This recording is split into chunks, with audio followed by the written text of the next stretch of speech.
Hello, my name is Ashish Pamani. I'm one of the fellows at the Division of Cardiovascular Medicine at University Hospital's Case Medical Center. I'm going to talk to you today about the assessment of left ventricular ejection fraction using point-of-care ultrasound in the primary care setting. The objectives are going to be to understand the background of a bedside assessment of the left ventricular ejection fraction. We'll talk a little bit about the indications, the contraindications, and the limitations of this procedure, and then we'll go into some detail in terms of how the study can be performed and interpreted. In terms of a background, what do we know about the point-of-care ultrasound for left ventricular ejection fraction? Data clearly shows that physicians who can undertake limited focus training in echo are able to estimate left ventricular function with pretty good accuracy. In terms of the indications, there are a number of them, but the ones that we want to think about most are the ones that lead to clinical decision-making at the bedside. And so when a patient comes in with a clinical concern for systolic heart failure, for an acute myocardial infarction, or there's a history of an abnormal EF without any clear documentation, the point-of-care ultrasound may be able to help facilitate making clinical decisions at a more rapid pace. However, it's important to be cautious not to delay a more complete echocardiographic assessment. Certainly there are parameters that are a little more advanced in terms of diastolic function assessment, detailed valvular functional assessment, and other potential pathologies that we will not be covering today. Limitations of the study itself. Remember, it's important to keep in mind that the left ventricular ejection fraction may not actually be indicative of cardiac output. Other conditions such as aortic stenosis or aortic regurgitation, mitral stenosis and mitral regurgitation, concentric LVH, and hypertrophic obstructive cardiomyopathy can all contribute to what the overall cardiac output is, even under the setting of normal left ventricular ejection fraction. Diastolic function itself is also very complex and is not going to be addressed in this training. And it's important to keep in mind that 50% of patients who present with acute decompensated heart failure do actually have a preserved ejection fraction. In terms of doing a point-of-care ultrasound at the bedside, there's a standard pre-procedure patient preparation that you should consider. First is to introduce yourself as a sonographer, then to identify the patient, confirm with the patient the procedure you're going to be performing, including the indications for why you're doing it.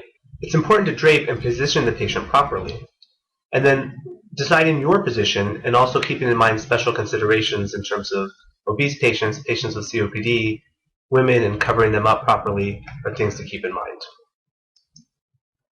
In terms of the equipment, you'll be using an ultrasound probe. It's a phased array with a small footprint that will give you good cardiac imaging. The frequency we'll be using is between 2.5 and 5 megahertz for most normal-sized adults. We'll be focused on 2D ultrasound, as M-mode and Doppler imaging are a little more complex and we will not cover them in this talk. Other accessories that you'll need to have are ultrasound gel, towels and sheets for draping, and disinfectant. For disinfectants, you should be using the T-spray or cavi wipes and avoiding alcohol on the equipment.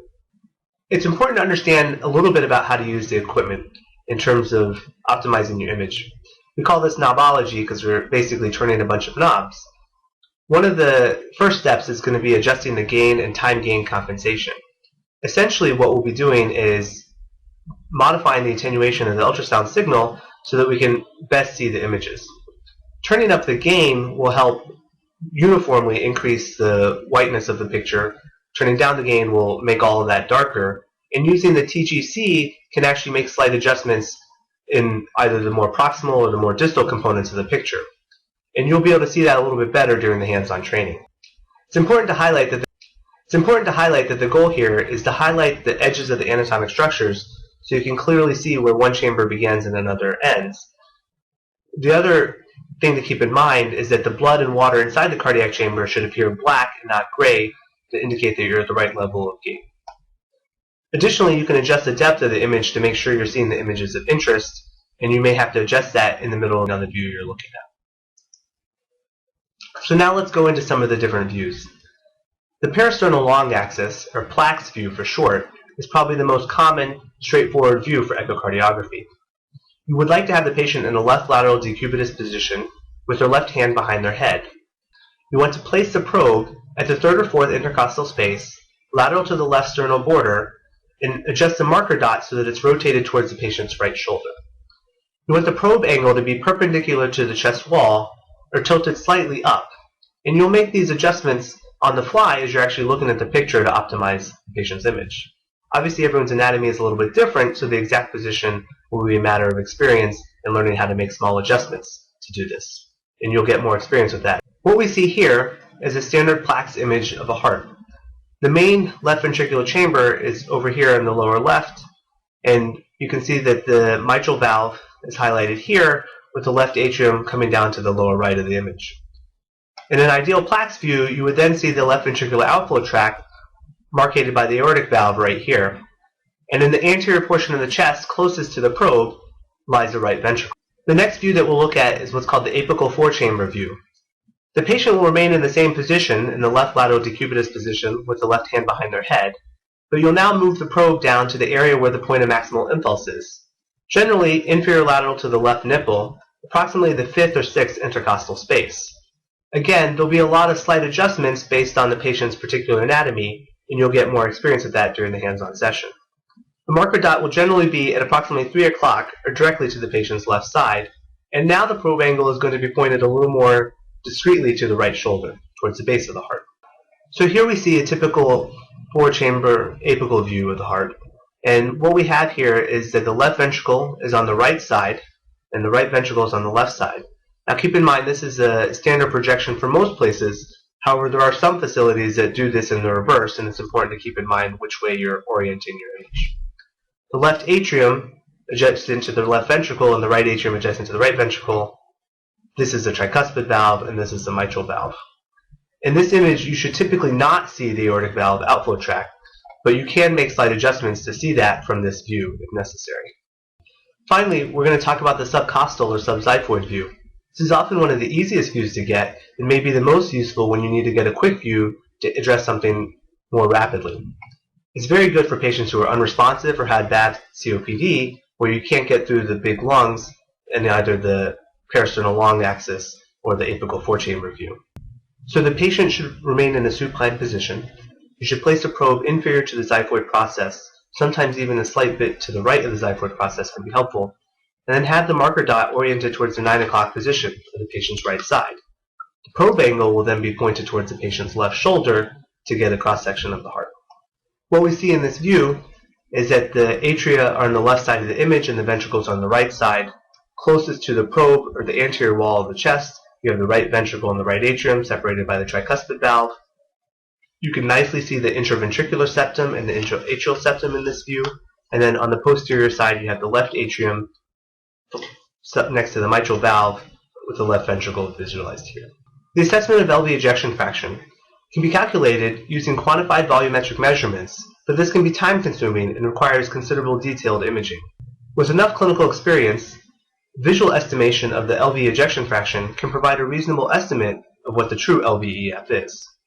The estimation should be based on the overall size of the LV chamber, the contractility and thickening of the LV walls in all those regions, and the decrease in chamber size with systole. Broad categories are probably most helpful and reliable. Classifying the EF as normal, anybody with an EF of greater than 50%, moderately impaired in the range of 30 to 50%, or severely impaired with a range of less than 30%. Certainly with more experience in detailed imaging, you may be able to fine-tune your assessment of the ejection fraction, but for the most part, the broad categories are all you'll need to make immediate clinical decisions. So let's go through a couple of examples. First off, you want to identify the view, and then you want to try to get an assessment of the LV ejection fraction. So think about what view we're looking at as I play up the image here, and give your sense of what the ejection fraction is. This is a parasternal long axis view, and the ejection fraction here is normal. Now we'll take a look at another example. Again, it's going to be a parasternal long axis view, but pay attention to what the LV ejection fraction is. What we see here is a moderate. And now we'll look at another example. Same view, but what would the ejection fraction be in this situation? This echo shows a severely decreased left ventricular ejection fraction. Okay, let's take a look at a different direction. What is the view here, and what is ejection fraction?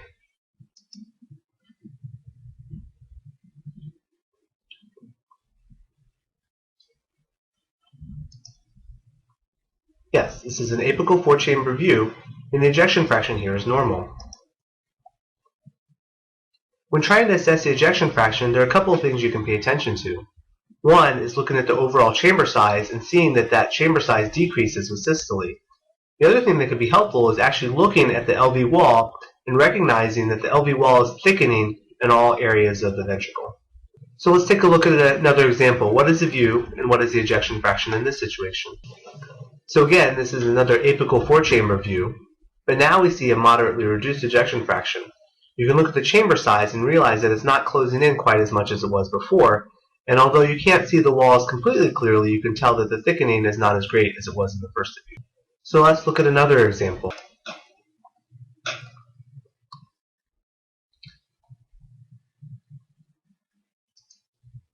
So again, we have another apical 4-chamber view, but this time we have a severely reduced ejection fraction. Actually, even prior to starting the play of the image, you can tell that the left ventricular size is significantly enlarged, and so there's dilatation of the LV as well as the RV at baseline. Now, when looking at the chamber size, you can see that there's not really a lot of difference in the overall size between systole and diastole, indicating a severely reduced ejection fraction. The walls themselves are thinner and certainly not thickening to any significant degree, consistent with this finding.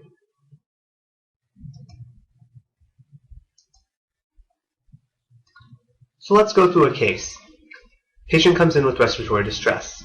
We have a 65-year-old man with a history of COPD, congestive heart failure, who presents with worsening shortness of breath for 1 day. It's been refractory to using his Q1-hour albuterol at home. On exam, his blood pressure is 161/101, his heart rate is 136, he's statting 94% on 100% O2 face mask, and he is afebrile. On physical exam, he's speaking in incomplete sentences, he has no jugular venous distension, he has decreased breath sounds bilaterally with diffuse wheezing, he has a rapid regular rate, and he has no lower extremity edema. Chest x-ray is obtained, but it's very poor quality with low lung volumes. It has diffuse opacification, but it's difficult to say what this is due to. His EKG shows sinus tachycardia. As is commonly the case, your differential diagnosis for this undifferentiated dyspnea will include acute decompensated heart failure, COPD exacerbation, pulmonary embolism.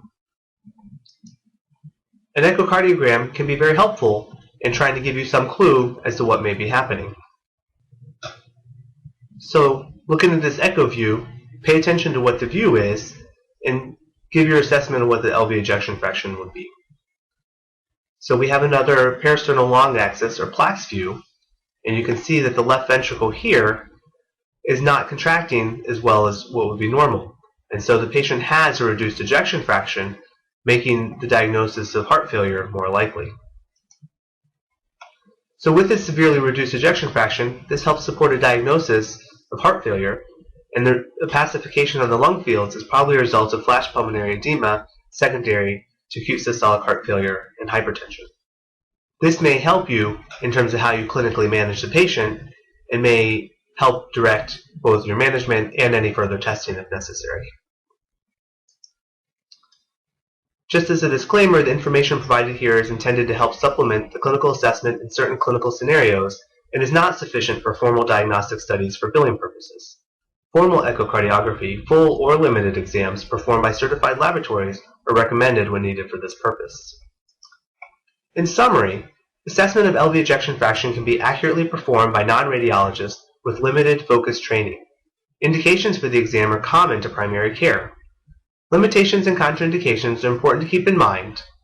The most helpful views are the parasternal long axis, the apical 4-chamber, and the subcostal view.